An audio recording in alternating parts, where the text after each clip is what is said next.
All right, Kyle, bowl season is coming to a close, and one of the bigger results was USC versus Tulane. Tulane, the top rank group of five school to go against a power five school in USC, and they came out the victor.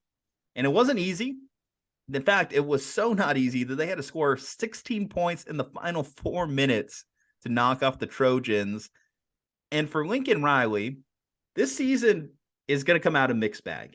It was very successful at the start. You know, you're undefeated for the majority of it.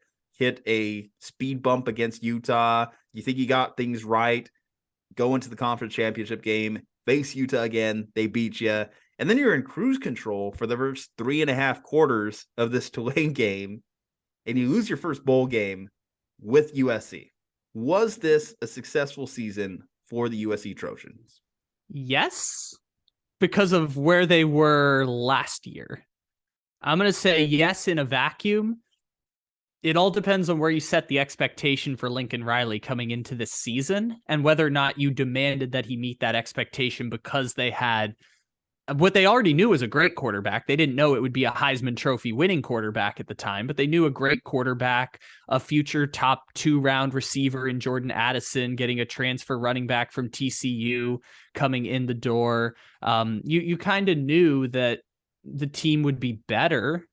And so as a result, I'm going to say yes, although Heisman Trophy winning quarterback losing the Cotton Bowl doesn't necessarily, like, in a vacuum sound great, but I'm going to say yes to USC having a successful season this year, even as they blew, and this is according to SportsCenter, over the last 5 seasons, FBS teams being 1,692 when trailing 15 plus points in the final 5 minutes of a game, Tulane being the second team in the last 5 years to pull off that victory. Even though they get that tough loss at the end of the season on their resume, and even though USC just can't tackle anyone for shit, I'm going to say that it was a successful season for USC. I agree with you, and I think I'm going to agree with you strictly on this basis. It is cool to be a USC player or recruit again. I feel as though the gravitas behind that Trojans brand is back, and the fact that we can even make fun of them after losing this heartbreaker to Tulane, I think tells you how elevated the program just became in the 1 year, because them losing to Tulane is a big story only because they were the favorites in this game. They were a top 10 team in this game. If they were the 6-win Clay Helton USC team of years past, or Steve Sarkisian-led Trojans team of years past, then no one would give a shit about them losing to Tulane. It probably would be a given. It might even be an expectation as just general Pac-12 bullshit. But the fact that USC lost this game, and it's a big story, I think tells you about where this program made strides this year and where we can kind of take a step back and just realize, again, this is the first year. This is the first year of a larger transformation, and to be knocking on the door of the college football playoff like USC is where they want to be. They're at least knocking on the door, being in the conversation. Now that we have the field expanding, you're going to tell me USC is not going to be a playoff team next year? I think it's almost a given. I feel as though they're going to be a playoff team next year. They're going to get better. Now, the question, you mentioned it, not being able to tackle for shit, will that change? Because Lincoln Riley now has a track record that precedes him. Amazing offenses, Heisman winning quarterbacks, terrible defenses. We thought it was a Big 12 thing. It transferred over to him at USC as well. Can he correct that? Or is this just who Lincoln Riley is? That's going to be the thing for this program heading into year 2. Yeah, the good news is there's a large talent pool out here in California to pick from if he does want to ever recruit defense. But think how remarkable this is. Lincoln Riley has had 3 of the last 6 Heisman Trophy winners and a 4th quarterback that finished 2nd place in the Heisman Trophy. Yeah. So going to have another number 1 overall pick, assumedly, in a year. Mm-hmm. And it's remarkable how that, I mean, at a certain point, Caleb Williams was already destined for greatness when he got to Oklahoma in the first place. He was a 5-star recruit, obviously. Kyler Murray was the greatest quarterback in the history of Texas high school football. Jalen Hurts had the track record that preceded him. So, like, obviously he's getting these star recruits in the door, but other programs are trying the same thing, and it's really hard. Look at what's happening at Clemson as they try and find the next option from Trevor Lawrence and 6 years of sustained quarterback greatness. Look at what teams like Ohio State have tried to do and have succeeded in recent years. But think about the in between with the Cardale Jones and the period in between where they were going then to Haskins to Justin Fields to CJ Stroud. Like, it's hard to do that. And I think USC is in a really good place. My concern going in is that they are losing a lot of talent to the draft. And so my mind was like, it's not a guarantee that they'll be as good next year as they were this year. And then lo and behold, last week, Dorian Singer, who is the leading receiver in the Pac-12 this past year at Arizona, is transferring into USC. So USC is using that transfer portal to their advantage. Yeah. Yes. Again, I mentioned the cool factor, right? The cool factor comes in big in the transfer portal era. Being cool is a very powerful thing, and that's what the being Trojans cool are. And having a Heisman Trophy winning quarterback and having money, having a lot of money too. Kind of helps as well. Now sometimes I think Caleb Williams is a little bit too cool when he had the "fuck Utah" painted on his nails and thought that he was going to make a big statement in that game. But it would have been so cool if they had won. If they would have won, it would have been fucking cool. Unfortunately, you look like a fucking fool when you lose. That's how that works out.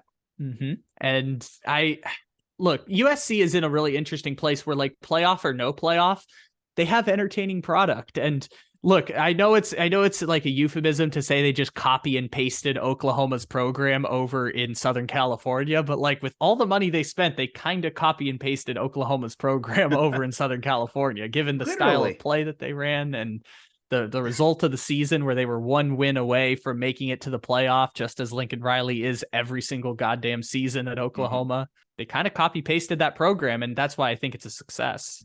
Now, I think as they go forward, USC wants more, and they deserve to want more. This is a program that has a history of national championships in its background. And when they hired Lincoln Riley, made him one of the highest paid coaches in college football, the expectation was that he's going to be holding up the championship one day, or in the strong front running for that. He's not going to do it with his old iterations of Oklahoma. I think that's what we learned very early on in the college football playoff process, when you're getting boat raced by Alabama and LSU because you can't stop a nosebleed. They need to correct that. I don't know how they correct that. I think eventually there may just have to be a point where Lincoln Riley brings in someone smarter than him on that side of the football to fix that side of the football for him. Because if Lincoln could just not have to think about anything defensive related, have a guy, a fixer to take care of that side of the ball, then that would be the dream for him, because we know he's going to bring it each and every Saturday with his offense, with whoever is under center, because as it's currently constructed, they're just not tough enough to compete with the top teams in college football. They're not even tough enough to compete with Utah if they can't stop anyone defensively. And even the fact that a Tulane could punch them in the mouth, it says a lot, right? Mm-hmm. Again, credit to Tulane, though. I just want to say, I mean, they remember they got the win. I think it was who they beat earlier in the year. Was it Notre Dame? They beat Kansas State. I know that. I don't remember who else. A couple more impressive wins, but they got them to this point to even be. They beat Cincinnati. Yeah. They've had a successful season, so credit to what they've built out there in Tulane. But yeah, eventually you want to win this game. You want to win the bowl games, right? I mean, Sark, losing his first bowl game, and we talked about that shortcoming for Texas, but for Lincoln, same deal. You have to win bowl games. That's kind of the big measuring stick for you, because people know you're going to win a lot of regular season games. What are you going to do when you have the big games, the big opportunities? To answer your question about whether USC can reach that top of the mountain expectations, whether it's make a playoff, get to a championship game, whatever you want to point to as the measuring stick, I don't know if they'll ever get there. Lincoln Riley gives them the best chance that they could get there, because otherwise they were hoping for a lightning in a bottle, like finding Dabo Swinney diamond in the rough situation. Like, getting Lincoln Riley gives them the best chance to get back to that place, even if it takes more than just a sexy coach and a lot of money to get to the national championship. If that were the case, that all it took was a sexy coach and making it to a national championship, it wouldn't have taken Jim Harbaugh 8 years.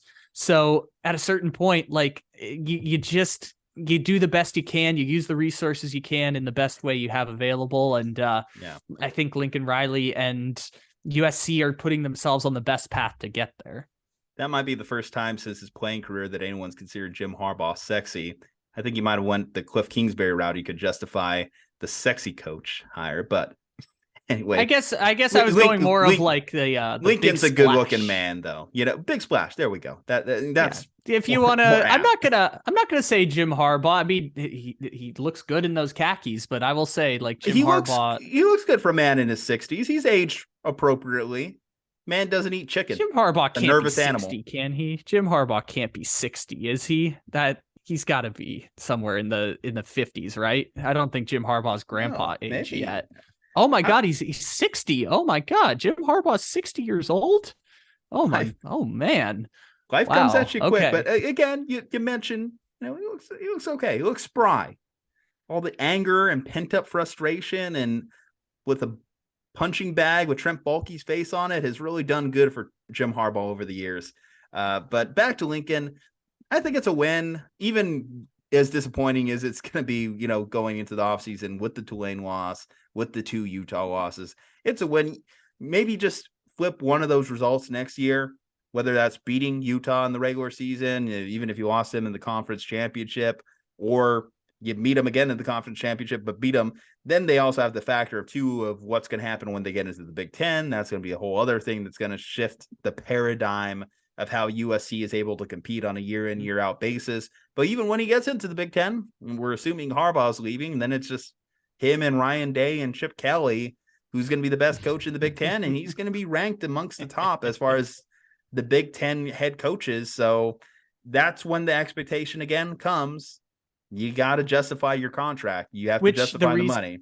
The reason he would be one of the best coaches in the Big Ten is because Lincoln Riley is one of the best coaches in college football, which is why I say, I don't know if USC is ever going to get there, but it's the right decision to just throw money at Lincoln Riley and then let him rebuild Oklahoma's program and maybe expand on what he's done. And by the way, even if they don't get to the championship expectations, it's still going to be really fun.